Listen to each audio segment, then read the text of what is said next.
Welcome, everyone, and thank you all for joining today. I want to welcome you all to the Let the Media Flow with Avid Edit On Demand webinar. We really appreciate all of you taking the time to participate in this session today. We have a great one on tap for you, so we're excited that you can all be here. Next slide. So my name is Ray Thompson. I'm the Senior Director here at Avid for Partner and Industry Marketing, and we also have today for you Corey Tedrow, who is our Senior Solutions Specialist here at Avid, as well as Danny Hollingsworth, who is responsible for business development, as well as he's the Business Development Manager for Cloud and SaaS, for the Cloud and SaaS practice. So welcome to our esteemed panelists today. So thank you very much.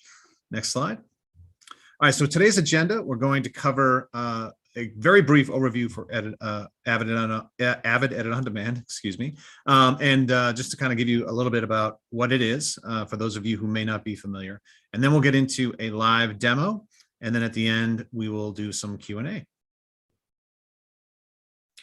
Just some logistics real quick. If you would like to ask a question throughout the course of the webinar, we have folks on the line who can answer as you ask those questions. We'll also answer some of the questions that you ask at the very end. So please use the Q&A button and go ahead and ask questions throughout the course, as I said, of the webinar, and we will try and get to all of them hopefully at the end. And if we don't, for some reason, we'll certainly answer all of those. And when we post the recording, which is this session, of course, is being recorded, we will send you the answers to those questions as well.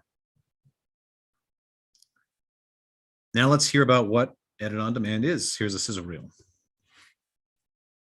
The world of editing is changing. Don't be bound by the office or limited to location. Edit where you want, when you want, with Avid Edit On Demand. It's a full virtual post-production environment in the cloud, built on the industry-leading Media Composer, Avid Nexus storage, and state-of-the-art cloud infrastructure. Your full system is up and running within hours. Spin it up when you need it. Spin it down when you don't. Work efficiently at all times and let someone else worry about the maintenance and upgrades. Get your media into the cloud quickly and securely with the built-in file acceleration upload tools included in the package. Then, let your editors do what they do best, but do it from anywhere without bringing expensive workstations wherever they go. You can also expand your talent pool, taking on staff from outside your local area. Want an over-the-shoulder workflow of your producers and directors? Yep, that's all available too. Facility at full capacity? Take on new projects and get the extra seats you need in hours and get to work. Cloud-based editing and storage isn't the future. It is now. Get the benefits of Avid Edit On Demand.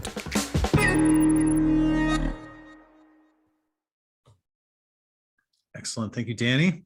Next one. So what is Avid Edit On Demand? It is Avid's first SaaS cloud-based offering. We introduced it back in 2019. And since then, it has been used to edit everything from documentaries to news magazine style shows and everything in between. It's an easy way for, as the video pointed out, for you to easily expand capacity. So if you are running a facility and you want to basically spin up an environment, Edit On Demand gives you a way to auto provision all the resources needed in order to have a system up and running within a matter of hours. All cloud-based and all available, and enables a collaborative workflow for a distributed workforce. So ideally, it is addressing that need right now for a work from home or really a work from anywhere style environment. It allows you to easily share and store media, and you can easily upload content into the Avid Edit On Demand system using File Catalyst, which is also auto provisioned for you as you set up the system. And then it's all accessible securely using a Teradata client. In terms of billing, pricing, it's all very simple and straightforward. You know, what's been great about rolling out the service is that we've had the unique opportunity to sort of work directly with customers and partners and resellers to really fine tune all those aspects of the service to make it ideal for really all the different use cases that we currently support. And really at the end of the day, what we're enabling is the ability to sort of enable that distributed workforce to collaborate easily. And what this does for media companies is it allows you to really expand the amount of resources that you now have available from an editing perspective standpoint. And then for folks who are editors, it really expands your options when it comes to being able to really live anywhere now, because you no longer need to live close in proximity to, for example, the facility that you work for. Everything's in the cloud, everything's accessible, and everything's easily usable using the tool sets that you're already an expert at using in Media Composer and in Nexus. Next slide. So what does the service consist of? First and foremost, it's set up as either a weekly or monthly offering, and you do not pay for any overages. So if you actually go over your allotted usage, what we'll do is we'll recommend that you upgrade to the next package, which is simple. Adding seats of Media Composer or adding more storage is literally just a matter of sort of adding basically moving a slider within the user interface. And you can actually go ahead and expand your abilities in terms of adding editing seats and storage. In terms of hours, you get basically a weekly allotment of 40, or monthly, you get 174 hours. And that is shared across the resources accessing the environment. You have Nexus Cloud storage available from 1 terabytes all the way up to 200 terabytes. I mentioned File Catalyst basically allows you to get content into the edit on demand environment, as well as pull it down. You also get 1 terabyte included for egress. So that's your download, and that comes with your initial package. And of course, support is also included in the service. So you have access to support anytime you need it. And once again, there's no overage charges. So you don't need to worry about if you go over. Like I said, you'll get a recommendation if you are consistently sort of growing beyond what you've been allotted, and you can go ahead and do so. And with that, we're going to get right into the demo aspect of this session, and I want to hand it over to Danny Hollingsworth to take it away. Danny. Thanks, Ray. Much appreciated. Anyone that's looking closely at our backgrounds probably sees that we're also in some different locations here. So we're going to be doing some collaborative workflows across the multiple locations, using Edit on Demand. But I suppose just to pick up on some of the things that Ray was talking about, what we want to really show you today is that we know there's plenty of folks doing the entire work process, from upload, ingest, editing, finishing, all entirely in an Edit on Demand environment, and then delivering from the Edit on Demand environment. But we also know that a lot of people have, if I could jump to the next slide, have on-premise systems today, and a lot of capability on-prem, but they're using those either to, and you're probably using those to deliver content today and deliver work today, and perhaps you're at the maximum amount of capability you have, and you want to flexibly add on top of that, and provision on top of what you already have. Additionally, you might actually want to use what you already have for different types of workflows now. So we know that floor space in a lot of facilities is more and more expensive than it's ever been, and actually getting people into a room is what we want to start being able to do again, since how the last few years have gone. But we want to use those times and those moments to do really important work, and that might be that some of the finishing pieces, so some of the color grading, some of the whether it's a basslight or a resolve, or maybe some of your audio workflows, or some of your Pro Tools workflows, maybe to do some of your finishing in a room that has Dolby Atmos, and really use that floor space for some of those workloads and some of those times when you need that kind of high-end monitoring, and you need people in a room together to do that final review piece. And actually, for a lot of the offline piece, and as people have experienced over the last year, a lot of that can be done remotely. And the great thing about Edit on Demand is you can spin up that and provision that in a completely agile, flexible way as your productions scale. So as your productions kind of get larger, you can add more to it, but also as they get smaller, you can also size down productions as you go as well. So our workflow that we're going to show today is going to be talking about how do we kind of connect what maybe we have going on the on-prem environment with what we have going on up in the Edit on Demand cloud environment as well. So as you can maybe see from my background, I'm based in the Netherlands, and I'm going to be kind of playing the role today of the on-prem environment. So everything you see on my computer when I'm sharing is local to me. So it'll be a local media composer with local media. And then I'm going to be uploading some content into the cloud, and we'll talk through the workflow in a little while.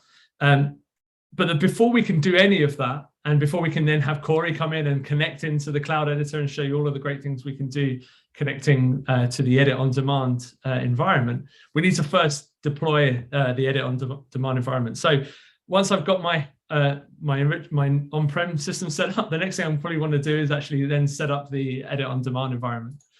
So We're going to do that now. And really what we're doing is talking about automating the whole provisioning of an entire offline capability and facility up in the cloud. So that includes all of the Media Composer seats, includes all of the Nexus shared storage to have collaborative workflows up in the cloud, up in Edit on Demand, and also the other components, the file transfer tools, which Ray already mentioned, and the Teradici components to be able to remote into those media composers. All of that happens with just a few clicks. And in fact, to show you how simple it is, rather than show you some slides, I'm just going to jump out of the slides for a moment. And this is my Media Composer. We're going to come back to this in a little while, but I'm just going to go and jump over to my Avid account. And so anyone that has an Avid product may be familiar with the My Avid account. You can go and register software, and you'll go and register. Let me just log back in. I think it's timed me out. So I'm just logging back in, but you can go and register a code, right? You can redeem a code, and you can do that today with your Media Composer, or with maybe your Pro Tools or your other Avid software that you have. This is exactly the same for Edit on Demand. So you would get a code that includes all of the credits that you're going to use. So you would populate your code in there and register the product. I've already done that today. So I already redeemed the code this morning. And so if I go to view my products, I'll see the credits that I have to use to deploy my Edit on Demand system. So I'll show you how simple and easy it is to go from nothing to a fully provisioned editorial system running in Edit on Demand. So you can see I've got my Edit on Demand credits here. I actually have in my particular setup here, I have a mix of credits. So Ray mentioned that we can provision either weekly or monthly. I have some weekly credits. I also have some monthly credits. I'm going to show you and talk about using some of the weekly credits. So if I want to use some of these credits, you can see I've got my base subscriptions. These are the core of the systems. These are the things that include all of the components which we mentioned. And then effectively you're adding seats and storage to that. So as you need more editors or as you need more storage for your media, you can add additional credits. So let's go and use my credits. So right now there's nothing deployed in the cloud. I'm just going through the process of getting everything ready to go and deploy it. Firstly, you'll see to create a subscription, you'll choose the region. And I have one particular region in my particular system here. We're actually, today for the demo, we're going to connect to a US system, but my personal subscription has access to a West Europe region. So this is an Amsterdam system. We're going to actually spin something up, or we're going to use something that's spun up in the East US data center. And Corey will talk to you a little bit later about where all the different data centers are. And I can choose, you can see the available credits. I can choose whether I want to do monthly or weekly. So I'm going to choose weekly, and we're going to just use some of our weekly credits that we have available to us. I can choose a start date for when I want a subscription to start, so when I want the environment to spin up. I can choose today, obviously, or I can choose something ahead of time, or in the future, I suppose. So I could choose something later next week or maybe next month when I want the system to kind of begin. So you can prep a system before you deploy. You don't have to kind of wait to the day and then kind of try and deploy everything in one go. You could prep all of this ahead of time. I can see that I have my standard 1 week as my first week with no seats and no storage. So let's go and add a few extra weeks. So you can see I have 4 credits to use. I've used 1 for the first week. Let's go and use a second base credit for the second week and then a third credit for the third week. I'm going to leave the 4th week for the moment. And then I'm going to add my seats. And I have, in this particular system, I have availability of what we call standard seats. You can see here, if you look at some of the monthly credits I have, I also have what we call advanced seats. So there's a standard and an advanced media composer type. And we'll talk a little bit more about those later. Effectively, there's a slight difference in the performance, but we know for a lot of workflows, standard is great for most workflows, and advanced is also great for some of those higher end workflows where you really need some extra horsepower there as well. So if I want to go and add the standard seat, I can add 1 for the first week, 1 for the second week, 1 for the third week for the moment. So we've got 1 seat every week. And then for our storage, we can maybe start with 5 terabytes. And then in the second week, we know there's going to be a whole bunch of extra media coming in. So we're probably going to want maybe 10 terabytes. And then maybe that's enough for our project. Or we might say, actually, do you know what? We need just an extra terabyte at the end. So we could go and do 11 terabytes. And the great thing about Edit on Demand is the way you provision on the storage side, we can go anywhere from 1 terabyte to 200 terabytes in a single subscription.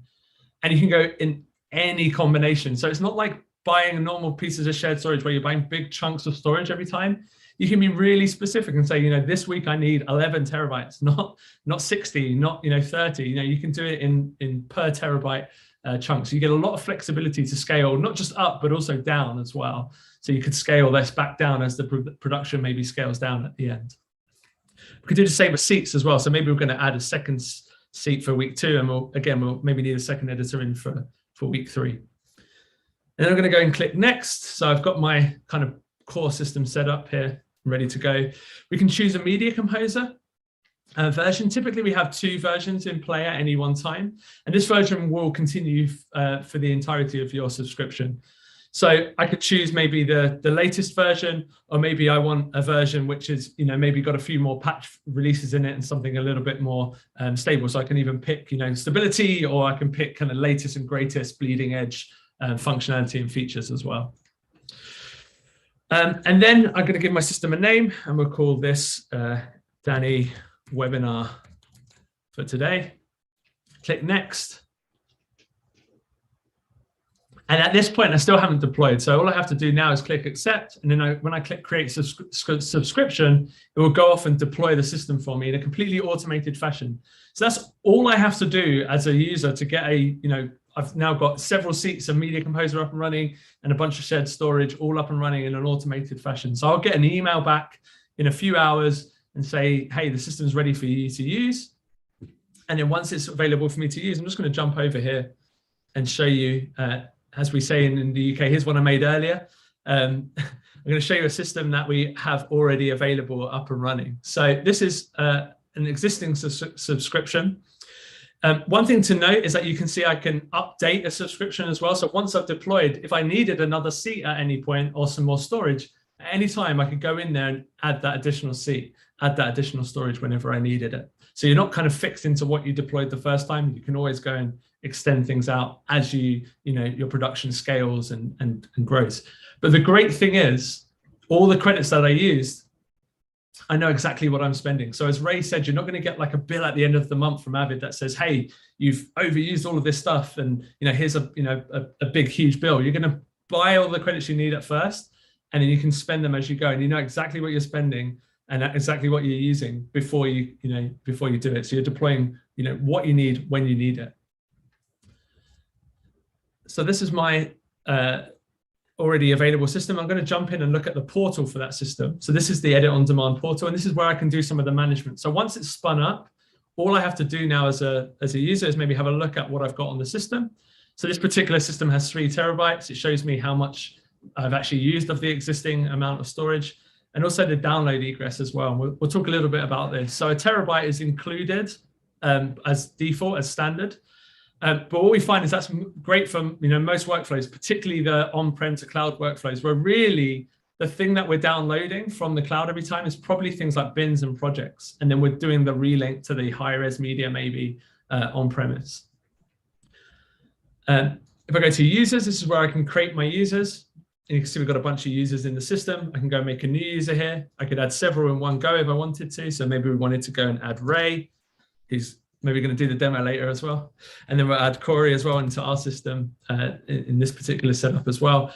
And then I could hit submit, and then that would actually go and deploy those users across the entire system. So that's everywhere into the Nexus, into the Teradici components, into the virtual machines, into the media composers. So really little, really light, let me just sign back in, really light touch from a user perspective. You're not having to, or an admin perspective, you're not having to go and manage all of that stuff manually. You don't have to have big engineering teams. You can really do this in a really simple user interface and get a system built up with people accessing it really quickly. You can then obviously share out the details to your different users that access it. If you don't want someone to access it anymore, you can either reset their password and it will just remove their password for them, or you can delete a user altogether as well, and then they're gone from the system. So if you kind of want to give someone some timed access, give them the access, and then you can wipe them away, and then they won't be able to carry on accessing the system after the fact. If I go to edit seats, You can also see this is a newer feature actually in the Edit on Demand portal, where what we can see is the systems which are available, or the media composers which are available in this particular subscription. So they can see they're all off at the moment in this one. If they were on, I could turn them off from here as well. So if you wanted to kind of stop a media composer, you could do that from here rather than having to log into the media composer. Also, you can reset your VMs, your virtual machines as well. So if you, for instance, had some sort of issue and you couldn't get in there, you could just do a reset from here and it would kind of do a full reboot of the machine nice and cleanly for you from this user interface, which is great. And then obviously the system details, which you can then share out to your users with their username and password to either access through the Teradici client to access the media composers, or the file transfer tools, and where they could go in and do a manual upload. So you could actually go in, upload manually from your local system into the right directories inside your Nexus in the cloud. And that's just for a normal web page, which we're not actually going to look at today. We're going to look at a slightly more automated workflow and a slightly more integrated workflow. So actually on that note, I'll reshare my presentation and we'll talk about what we're going to show today. So once we've got our system built up like we already have, the next thing to do is talk about the workflow we're going to show today. So on my on-prem system, I'm going to take in some of the raw original rushes, some of the media coming off of a camera or from the field, and we're going to upload that we're going to do some transcodes first into an editing format, so into like DNxHRLB, for instance, and then we're going to upload our transcoded material to the cloud with a bin or a project. We could do the full project. In this case, I'm going to show you just moving a bin up there. And then we're going to have our editors remote in and use the Teradici connection to connect into the remote cloud media composers and do the editing. So that's where Corey's going to come in and show us how we can edit from the cloud as well. And then we're going to download our project and our bin files back to our on-prem system, where then we could do a relink workflow and push out to different finishing and delivery workflows. We mentioned going to our Pro Tools, for instance, maybe for our Dolby Atmos mix that we want to go and do. So with that, I'm going to jump back out and actually now start showing you the workflow. So let's go into my media composer here. And I've already been prepping a project earlier today, and Corey and I have been sort of, already back and forth working on a project that has, a bunch of different media in it and a bunch of different shots. It's a short sequence which we're building with lots of drone material. So there's lots of stuff, high in the sky, shooting lots of different locations. And actually, we had some additional media come in earlier today, which we want to then push up to Corey and send it up to the cloud. Like I said, we could do this manually, or actually we're going to do something slightly more integrated where we have a watch folder workflow, really, really simple, where I have folders on my local system that are connected to folders up in the, in the Edit on Demand system. And all I have to do is drop stuff in there and it will automatically push that up to the cloud. And then Corey can also drop stuff into folders on her side, and it'll automatically come back down into the on-prem system as well. So I've got a bunch of media here, which I've linked to. So all I did to do this was, for anyone that's maybe not super familiar with Media Composer, I just went in through the source browser and I linked to that media, and I could, get access to the original media. And this stuff's like 4K media, not particularly, don't really need to push this up to Corey to edit from. Corey just needs some, material, some transcoded versions to be able to do the editing. And then we're going to use the originals maybe later to do all of the finishing and kind of get back to the original high res at a later stage. So I've just done some transcodes for Corey here. And again, to do the transcode, quite simply, all I did, right click, consolidate transcode on the media. And it's just a normal media composer transcode. And I think just to remind everyone, I know it gets pretty confusing when we're in Zoom. I'm sat at home in the Netherlands and I am using all local media right now. This is my local media composer. This is not a cloud media composer yet. We're going to get there. We're going to send this stuff up to the cloud. So great. I've done my prep. I've got a bunch of media. So the first thing I'm going to do is maybe chuck the bin to Corey. And so what you can see here, if I just jump back and forth, you can see on the left-hand side, I have a bunch of folders which I have ready to send up to Corey they're integrated into the cloud. So I've got this upload to Corey, and that's actually uploading, not directly to Corey, but actually uploading to the Edit on Demand system, which Corey's then going to connect into a remote media composer with. So I'm going to jump into my project, and you can see I have my bin here. And quite simply, all I'm going to do is copy my bin, just the mining shots for Corey, which I just brought in. Let's copy that. And I'm just going to copy and paste that just into the hot folder here, and that will then start uploading that. And then the other thing I'm going to do is if I jump back to my media composer and we go to my media here and I go and reveal the file, I'm going to take some of these shots here and actually push up the media, the transcoded media here as well. So I'm just going to copy these out, and I'm also going to then push that up and paste that into the hot folder for Corey. So that will start now uploading to Corey. And so on that note, it's probably a good chance, Corey, maybe to bring you into the call and talk a little bit about, actually, before we jump to, just about where both you and I are. So I'm just going to bring up my presentation quickly before I hand the screen share to you. Okay. And just talk very briefly about the fact that we are both sat in different locations today, right? So you can see we're trying our best to do this over Zoom. You can see I'm sat at home in the Netherlands, and Corey's sat in her home office just outside of Boston.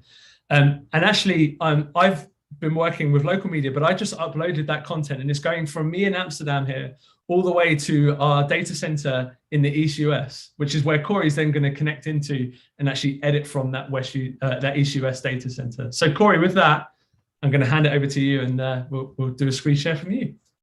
All right. I'm going to take the share right now. And so the first thing I'm going to do is let's look at the system that I'm logging into. And as Danny mentioned, I am at home. I'm on my my Mac laptop at home, and I want to do some editing. So I'm going to connect into the East US system that we have set up. I use my just my login here, and we'll see I'm connecting into the system, but when I get to the next stage, I can choose which editing client. You know, Danny showed this to you when he was setting things up, that you have a choice between if the system is multiple clients, and it typically does, because you're working in a shared environment, and we're trying to replicate this collaborative workflow, but in the cloud. So you're going to have multiple clients. I have a choice between this advanced client here and a standard client. You can see that the advanced client is stopped. So that just means that the VM is shut down. If I click on it and log in, it'll spin up for me, and I can use the advanced client if I need that horsepower. And this client here, the standard client, is ready. So I can connect to that when I'm ready to start using it. But let's take a second to talk a little bit more about the data centers and where can we do this workflow. We have, as Danny mentioned, we have the data center down here in the East US is the one that our current system at working on is today. You'll see we have 56 regions worldwide, and it's available in 140 different countries. So you have a lot, obviously, in Europe and the Americas, but literally all over the world, there are data centers that would enable you to set up systems. The ones that Edit on Demand is currently available are in 8 of the regions here that you can see. And in terms of setting up the systems, and when you're working in the cloud, a lot of the questions that come up are about bandwidth. There's sort of 2 sides to that. There's the bandwidth that you need, and then latency. How many hops does it take to get from where you are on your network to where the system is? So you're looking at a latency of less than 60 milliseconds. And from a bandwidth perspective, you really want to have greater than around 20 millibits per second or megabytes, sorry, per screen. So what I mean by that is when you're doing these workflows, the strain is really all about presenting a window. That's what's happening here. Remember that the media is all up in the cloud. That's not something that you have to worry about. You're working on a system that's just happens to be in the cloud. It's not in a physical office, it's in the cloud. So you're not putting any strain on your system in terms of moving media around. The strain is really on presenting a window to you. So that's the bandwidth that you're looking for. That's what you're concerned about when you want bandwidth. If you don't have as much bandwidth, you can just make your window smaller in terms of the player inside of Media Composer. So just something to think about in terms of different concepts for what you need to be able to connect.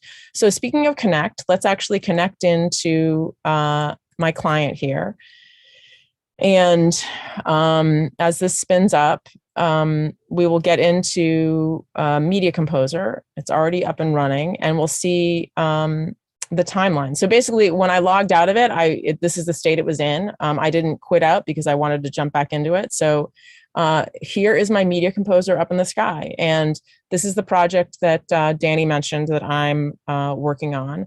And again, I'm up in the cloud. So this system is running in Edit on Demand. The Nexus is running it in Edit on Demand.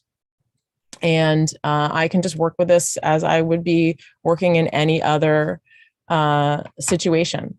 So Danny mentioned that he has some additional clips and media that he is sending to me. So I can pop here on the Finder level and let's take a look at, not the Client Manager, we'll talk about that later. Look at some of the clips from Danny, and there they are. So I have the bin from Danny that I need to copy over to my project, and here's my project, and I'm just gonna copy this over into my local project here. And then I need to move the media over into the right directory so that Media Composer knows where it is, okay? So Media Composer does a quick scan. I'm gonna refresh my project, and there's my bin from Danny. Thank you, Danny. And let's take a look at what we have here. So we have some trees, we have some nice sky shots. So we can just do some simple editing here. I'll cut some of this in here, and then, you know, basically I'm just working as if I were working in Media Composer. I'm trimming. I can do some effects work if I want to get to that point. Let's cut these trees in. That looks nice.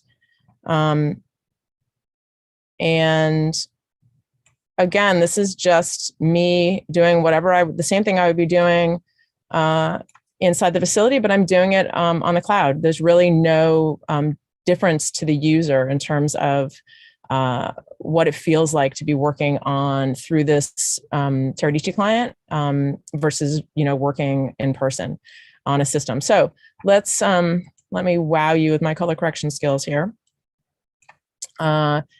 Just to see that you can do anything that I would be doing in a real live situation. Probably not making these pink, but you get the point. That I basically am just working and editing here in the cloud. And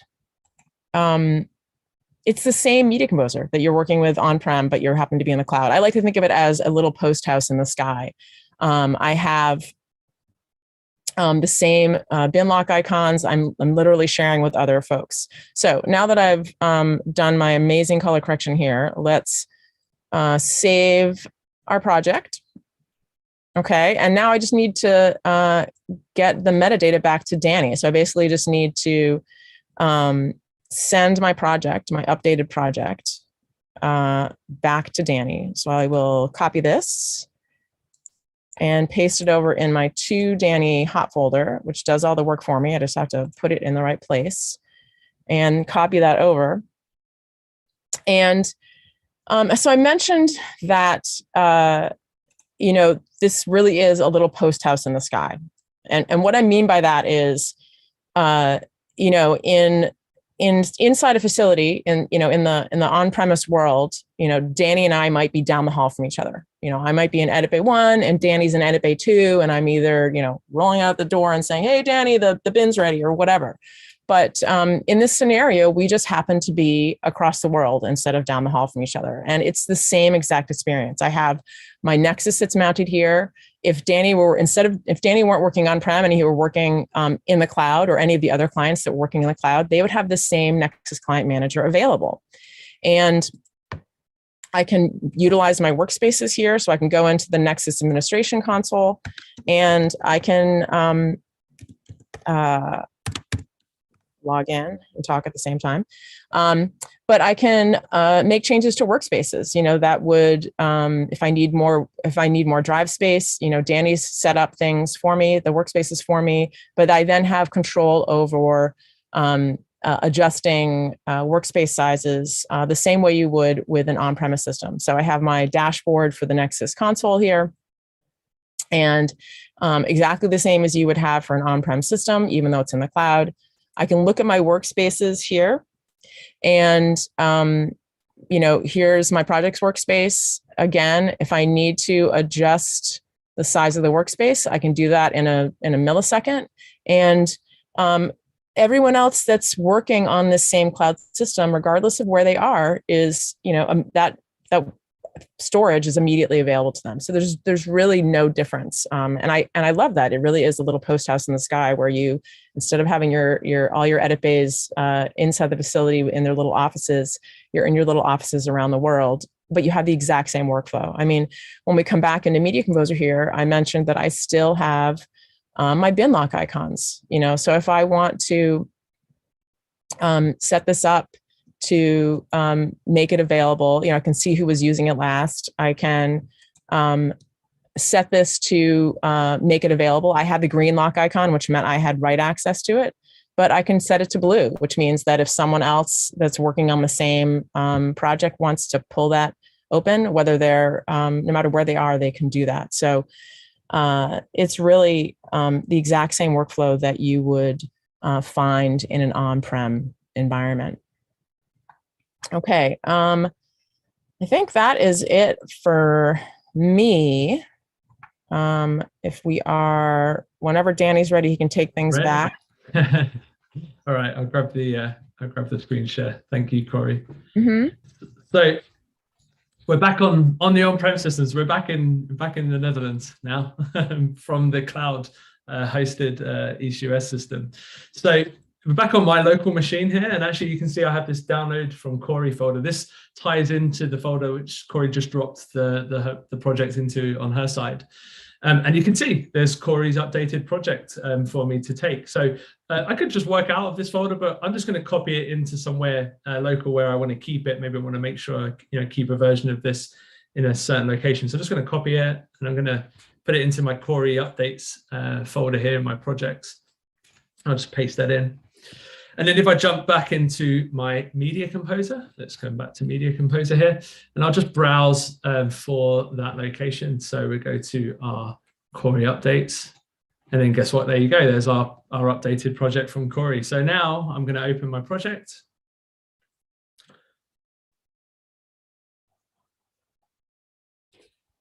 And we'll be able to see we've got our updated project, including the bin, obviously, I sent last time to Corey. But we should also be able to see our updated timeline. So we see we've got a few different timelines here that Corey's been working on. And I think the top one there was the one with our update. And I can tell it straight away, Corey, because of our lovely blue color grade that you did for me. So from this point, obviously, I'm now connected to my local system. I could actually go into a relink now. Obviously, Corey was working with the transcoded media. So we made some versions of the media for Corey to edit with. Maybe we want to go and actually do some other finishing, Corey, no matter how much we love your wonderful blue color grade there, Corey. Maybe we want to go and push this out into another color grading system, or maybe we want to do some audio work on it as well. So I could actually go in here and then, relink back to, the highest quality, the original media, and then relink that timeline back in.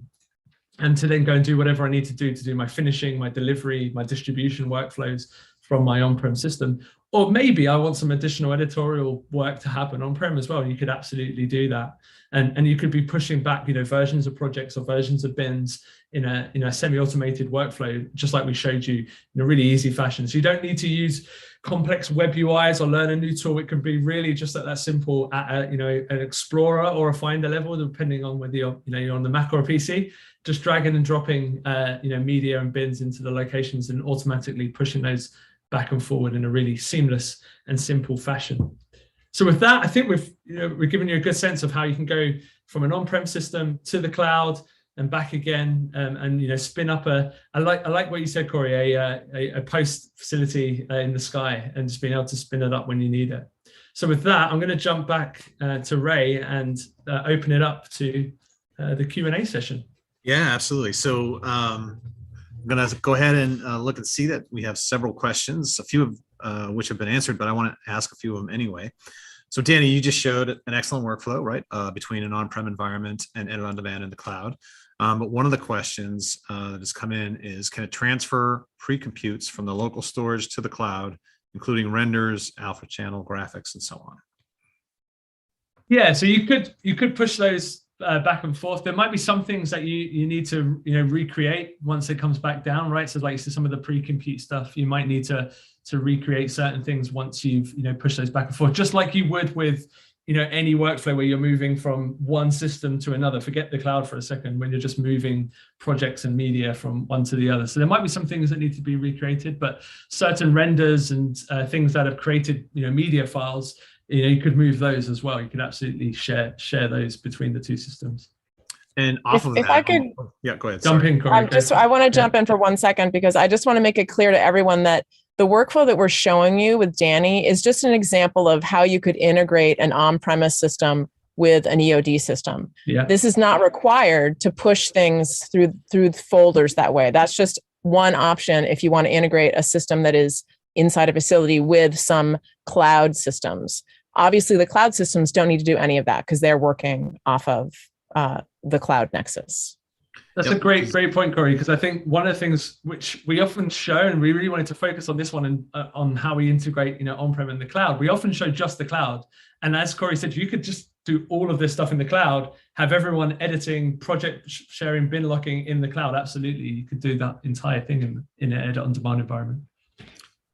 That's great. And I think that great point made by both, and that answers one of the other questions that came in, which is, obviously people can be collaborating in the same environment in edit on demand without the need for any of the pushing of media or bins, projects, et cetera, up and down. That all just happens as if you were, again, sitting on-prem, all sitting together in a Nexus shared environment. You're doing the same thing in the cloud without the need to do any of that other stuff.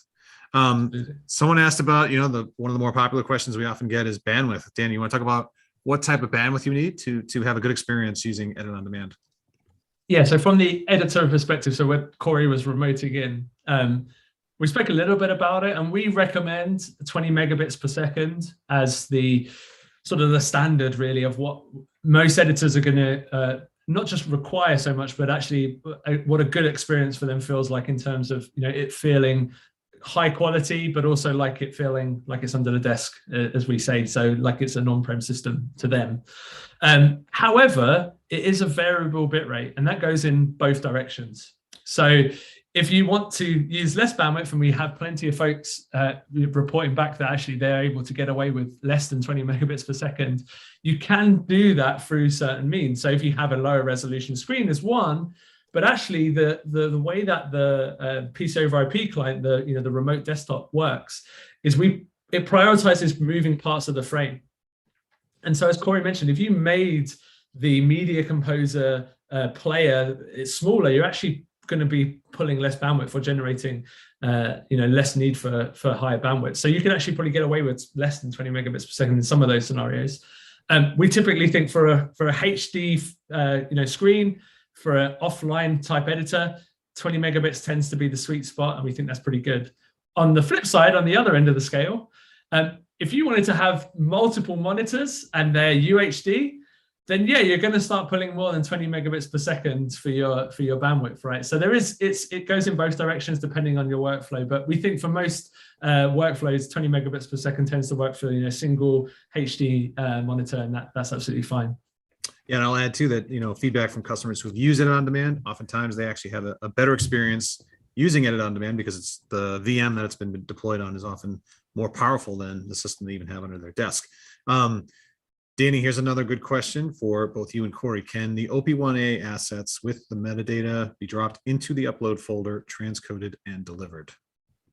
Yeah, so today I did the transcodes beforehand, but you could send just the originals, and then you could have the cloud editor do the transcodes as well. And like I said, to kind of come back to the point, you could do the whole thing in the cloud, and you wouldn't have to do any of the watch folder workflows we showed you. If you're here on this call and like, I just want to do cloud editing and I want to kind of get away from the on-prem piece, absolutely, you could put the OP1A media into the cloud, and then you could do the transcodes using the Media Composer in the cloud. There's not a transcode tool like in root, so there's not something that you just throw OP1A files at and it starts transcoding and pushing them into the cloud for you today. That's an interesting question though. But today, yeah, you could put the OP1A media there, open a Cloud Media Composer and do the transcodes with the Cloud Media Composer. Or alternatively, I could have sent Corey both the transcoding media and the OP1A in one go as well. So I can send all of that if we wanted to. Excellent. I hope that covers it. No, that covered it. I think that actually covered a few other questions too that people were asking as well. So Joe, I believe we covered your question on that one as well. Doug is asking, is there a way to share integrated cloud with an interplay environment, Danny? Yeah, not today. So I mean, you could export something out of the production management, as we now call it, environment, or if you're still on an interplay system, we can push that out into a location. So you could export that project with the media into one of those folders, maybe to then upload into your cloud system. But there's no kind of direct connection between your production management system and the cloud edit on demand environment. And then Danny, could you highlight the difference between the standard seat and the advanced seat? Yeah, good question. They're pretty similar. The main sort of the core differences in the CPU count. So it's a 6-core for the, or minimum 6-core, should I say, for the standard seat, and a minimum 12-core for the advanced seat. Beyond that, they're pretty similar spec. Away from that, there's not a huge difference between them. There's a little bit of information, more detailed information on that in some of the guides as well, which I think we're gonna share a link at the end to where you can find out more info. So if you want to dig into the weeds of some of that stuff, have a look there. But that's the key differentiator, really. And why would you pick one over the other, I think, is probably the more important question.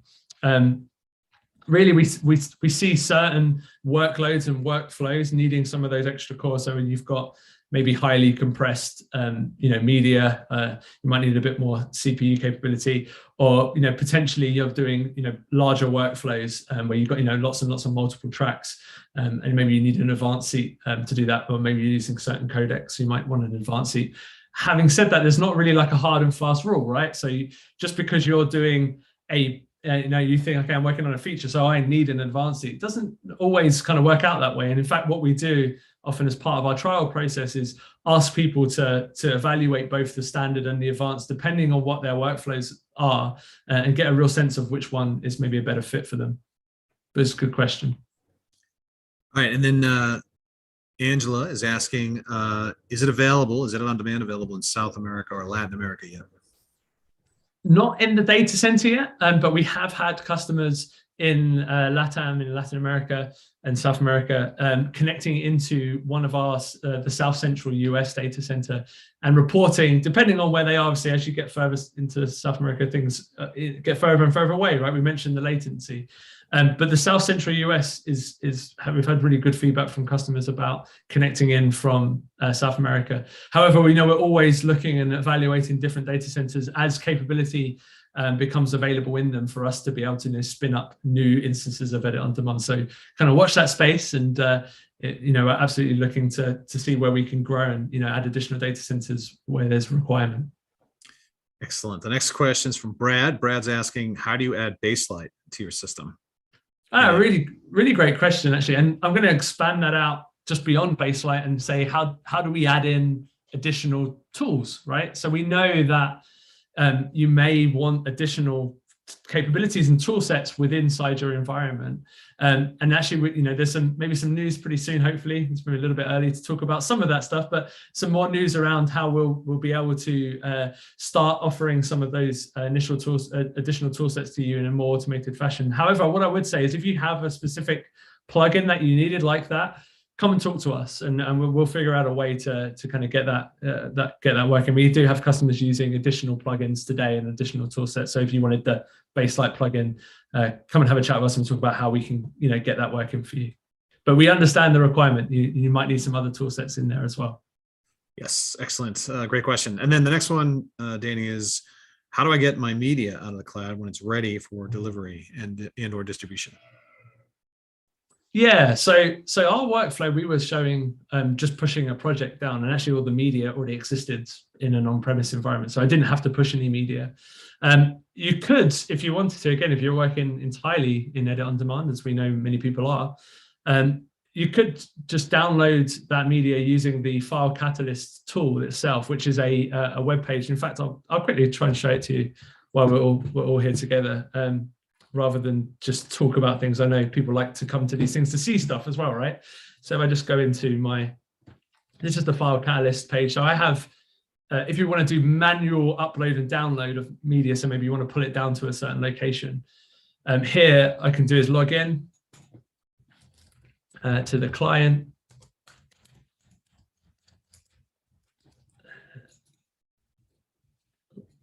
Let's try that again. I know what I'm doing. I'm in the wrong system. 1 second, guys. I do too many demos. And what you can see is, there we go.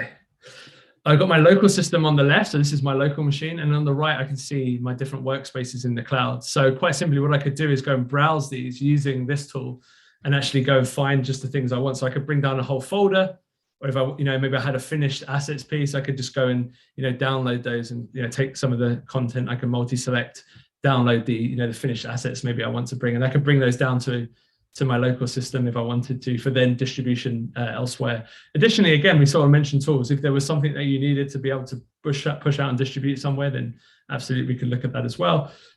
Also on the Media Composer, there is in the cloud, there is ability to get access online as well. So if you had an online publishing tool, you could go and drop that stuff in there to then go and publish out to the different locations you needed to. Excellent. And then Danny, how many people can be in the EOD environment at one time? And then also how many users, like how many named users? Great questions. So we define, when you saw me build out a system, that is one subscription.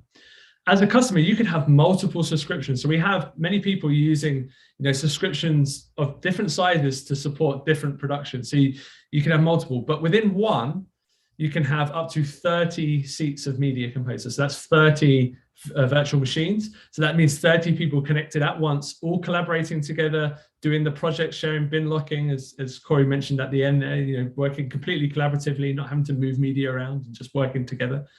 And within that single subscription, you can have up to 60 named users. So you could have 60 individual names, and then of those, 30 of them could connect at one time as a maximum. But like I said, you could have multiple subscriptions as well. So if you think, this production, I need 20 people on it, you could build a system with 20 people. This one, I maybe need 30 people, you could build a system with 30. And then maybe I need one with, say, 5. You could build another system with 5, all under your single Avid account. So you can have multiple subscriptions and multiples of those 30s. Excellent. And kind of surfing off of that, Danny, pricing in terms of small versus some of the larger ones. Can you talk about that? Yeah, so I would say, because obviously there's different geos and different locations, and I know there's a bunch of people on the call from different places. The best bet is to reach out to your local either Avid representative or one of our channel partners. And in fact, on I think the next slide in a moment will show you where to find out more. You can find out who to go and talk to get a better idea on pricing on depending on what your system setup size is going to be. So yeah, I would say best bet is to reach out to your local teams, and you'll be able to get some pricing that way. Absolutely. And we've done a few customer roundtables, and I would encourage you to go look those up too. Those folks talked about just sort of pricing really wasn't an obstacle whatsoever for them, just as a reference. For some of the different projects that they were doing. And so one was doing a film, and one was actually doing some social media oriented productions. So just to kind of give you an example. Okay. Joe has another good question here, Danny. This one is there an automated way to send the Avid project folder and all the associated media and pre-computes to the export watch folder? So that's part A. Go ahead. So part A. Yeah, part A. That's part A of the question. Yeah. So we'll start. Shall I answer part A, or do you want to? Yeah, go ahead. Answer part A. Okay, cool. So part A. So today is what we showed you is it's kind of semi-automated, right? You have to kind of just drop a few bits out into a few places, but we're always looking at that, and actually that's something which we're always evaluating. How can we now now we've got all these pieces in place, how do we continue to simplify the process? So understand the request, and I'll definitely take it to the product team. Yeah, so he's clearly looking for like a one-button push of the collection of all the assets with the project, the bin, all the associated media, and then just push it. Okay, so that, I guess there was only one part to that, just multiple requests. Okay, next question, can a cloud editor stream out of Media Composer via NDI? Great question. Yeah, so we didn't really touch on this today because we only had a certain amount of time to show you some things. But the Media Composer running in the cloud, you could you can have the NDI tools there, and you can stream out NDI into maybe another client like a Zoom client or a Teams client, whatever you use to kind of push out to the wider world.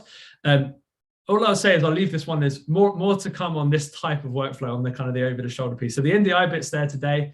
I think we have some exciting stuff. So maybe in the next webinar, actually, hopefully we'll be able to show you some really exciting stuff pretty soon. Agreed. Yeah, there's definitely some cool stuff coming. All right. So another question, Danny. When in Eastern Europe will Edit on Demand be available? So I should say, when will Edit on Demand be available in Eastern Europe? How's that? Yeah, when is always difficult, right?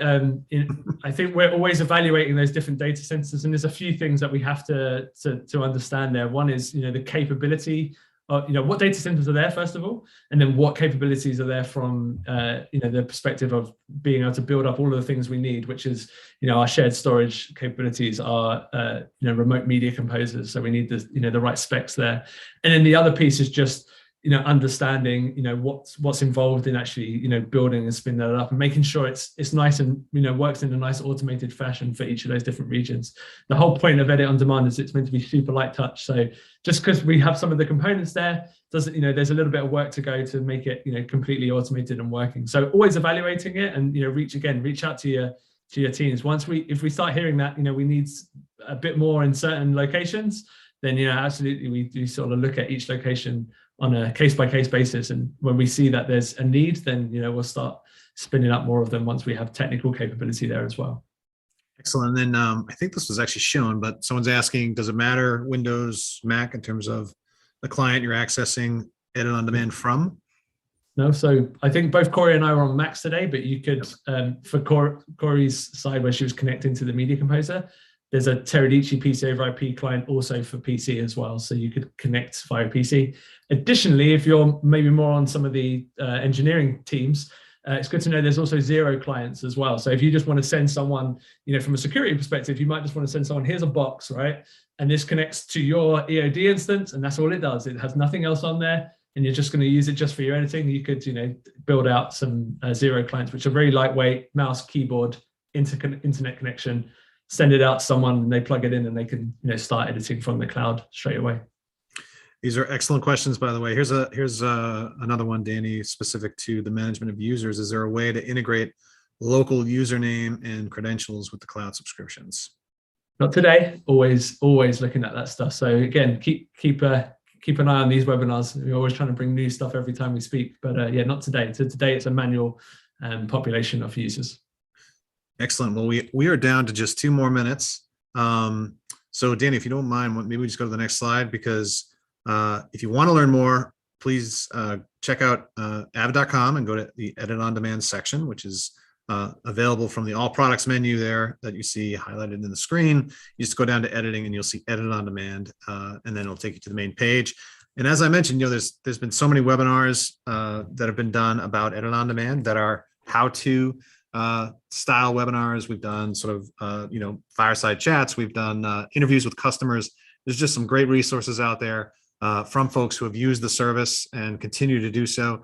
And as Danny mentions, you can easily expand it to multiple different teams, all working on different projects all at the same time, all using different instances of Edit on Demand, or you can have a larger group doing a bigger production using the same instance and all collaborating in the same environment. And then as you saw today, you can actually do some work in terms of working from an on-prem environment and then working in the cloud and basically collaborating in that way too. So there's a lot of options in terms of users. And of course, the ability to easily spin up the environment gives you not only the ability to add capacity very quickly in a matter of hours, but it also allows you to take on jobs, right? If your facility is booked and a job comes in, you no longer have to turn that job away. You can basically just take on Edit on Demand, spin up the environment, and now you're working on that new gig. And then last but not least, of course, the great thing about Edit on Demand is you don't have to order all the equipment, right? Which nowadays we know is a challenge, right? Getting equipment in and then integrating that into your environment. And then of course, the long-term management of that environment. So this Edit on Demand just eliminates that entire need among all the other things we've talked about today in terms of access to more talent, and the collaborative nature, distributed workforce, which is now sort of a staple in terms of how people work. So there's so many great benefits. Hopefully you saw a lot of that today. If you'd like to do a free trial, you can go to the free trial area, which is accessible via the Edit on Demand page on avid.com, and you can sign up for a free trial. Just know that what will happen is when you sign up, you'll have someone from Avid reach out to you to kind of talk about your workflow, and then we'll go from there. And I would just, like I said, I want to thank you all for being here today. We really appreciate you all taking the time. I want to thank Danny as well for organizing today's session, and then Corey for doing such a great job as always. So thank you both, and thanks all for joining, and look for more. This will be sent out as a recording as well. So thanks again. Have a great day, everybody. Thank you all. Cheers. Thanks, everyone.